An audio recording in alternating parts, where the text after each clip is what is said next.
Hi guys! It's me, Hazel, ang batang from this to this. Opo, tayo po ay nandito.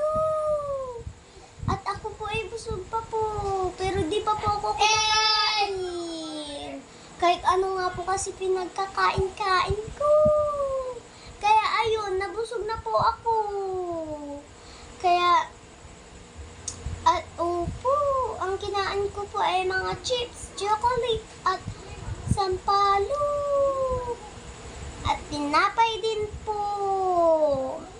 At bumili din po na ako ng atay, tsaka palamig. O, di ba? Ang dami kong pinagpakakain-kain. Paano ba kasi? Sabi ni Mama, bilhin namin ang gusto namin. Kaya thank you, Mama, sa mga binibigay mo sa amin. Kaya, at nabusog po ako dun sa mga binigay ni Mama. Ang sasarap kasi ang binigay niya. At gusto ko sana pumunta dun sa...